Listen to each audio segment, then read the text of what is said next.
शंकर को मंदिर में जाकर जल चढ़ाते हैं तो खड़े खड़े चढ़ाए कि बैठकर चढ़ाए? बहुत ध्यान देना साहब।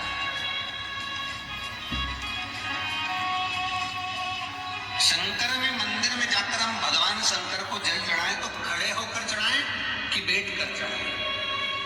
अब दो तरह का शिवलिंग है मंदिरों में, दो तरह का शिवलिंग का निर्माण होता है, ठीक है? एक विष्णु शिवलिंग, एक शक्ति पार्वती शिवलिंग। और ध्यान से सुनना,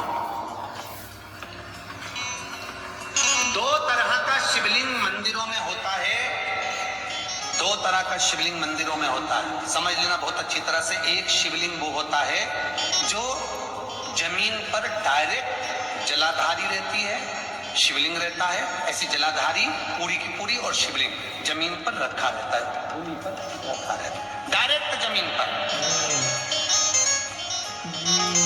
आप जल ले जाकर चढ़ाए, निकल गया रास्ते से।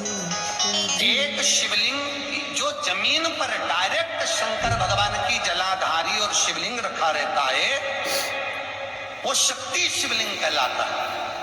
माता पार्वती का हस्त कमल उस शिवलिंग के सम्मुख में। और दूसरा शिवलिंग एक डमरू जैसा होता है। अब वो हम उसको कैसे वर्णन, एक डमरू शिवलिंग होता है, ऐसा उसका स्टैंड होता है, ऐसा स्टैंड होता है, नीचे शिवलिंग रखने की जगह होती, फिर ऐसा होता है, फिर उसके ऊपर इस तरह शिवलिंग रखा होता है। एक दर्शन करें आप लोगों ने। अब फिर इसके ऊपर शंकर भगवान का शिवलिंग रखा होता है, ठीक है? इस तरह का जो शिवलिंग होता है, एक डायरेक्ट नीचे रखा हुआ शिवलिंग और एक भगवान जो नीचे डमरू जैसी आकृति होती है, इस पे जो डमरू जैसा जो भाग बना होता है ये भगवान विष्णु का हस्त कमल है, और ऊपर का जो भाग है वो भगवान ब्रह्मा का हस्त कमल है। इसको विष्णु शिवलिंग कहते हैं।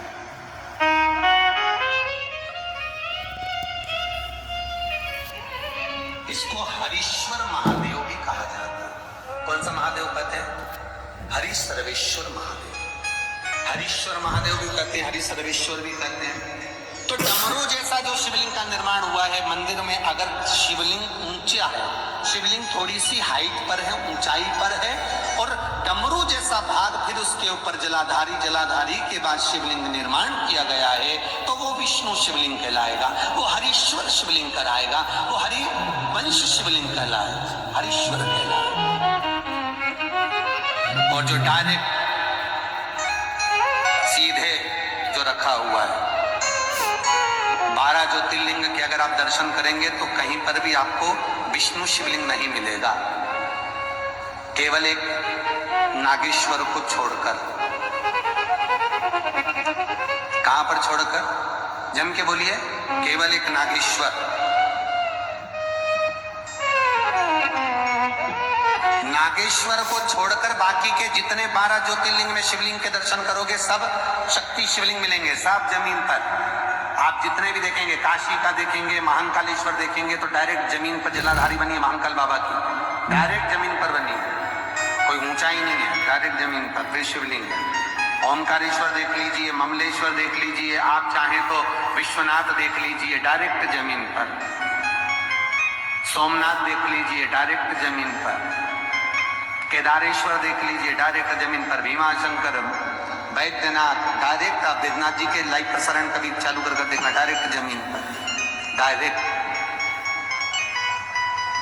तो जितने भी शिवलिंग हैं सारे के सारे शक्ति शिवलिंग हैं। जो डमरू के भाग पर रखा हुआ है वो हरीश्वर शिवलिंग, विष्णु के हस्त कमल पर जो रखा है, तो शास्त्र कहता है आप शक्ति शिवलिंग का जब जब अभिषेक करें, बहुत ध्यान रखना अपनी जिंदगी में इस प्रसंग को, जो शक्ति शिवलिंग हो उस पर जब भी जल चढ़ाना तो बैठकर चढ़ाना,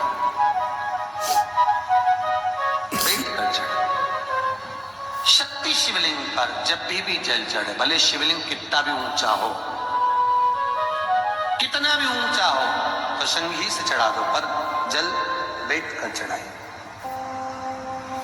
भले शिवलिंग ऊपर है पूरा तरह से हाथ नहीं पहुंचा, जैसे सोमनाथ जी में अब शिवलिंग कितना बड़ा है, महाकालेश्वर का शिवलिंग कितना बड़ा है, तो उसको तो बैठकर स्नान नहीं करा सकते। भले शिवलिंग कितना भी ऊंचा हो, पर अगर भूमि टच है, शिवलिंग अगर भूमि टच है, शक्ति शिवलिंग है, तो भले आधा शिवलिंग नहाए, आधे पर पानी जाए, पर बैठ कर ही स्नान कराया जाता है। और महाराज यदि हरीश्वर शिवलिंग है, अर्थात भगवान विष्णु के हस्त कमल पर, ब्रह्मा के हस्त कमल पर यदि शिवलिंग है, तो वो शिवलिंग का जब भी स्नान कराएंगे, अभिषेक कराएंगे, पूजन कराएंगे, तो खड़े होकर ही करना है।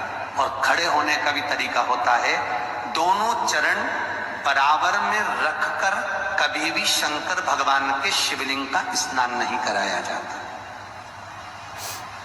महाराज दोनों चरण बराबर रखकर, अगर हरीश्वर शिवलिंग है, किसी मंदिर में शंकर को जल चढ़ाने के लिए आप गए हो और शंकर को जल चढ़ा रहे हो, तो हरीश्वर अगर शिवलिंग है तो दोनों पांव बराबर रखकर नहीं, एक सीधा चरण थोड़ा सा आगे रखिए और उल्टा चरण थोड़ा सा पीछे रखकर भगवान शंकर का जलाभिषेक करने पर लक्ष्मी जैसे अपने चरण रहते हैं, भगवान शंकर उसी तरह से लक्ष्मी को दौड़ाते हुए अपने घर में प्रवेश करा।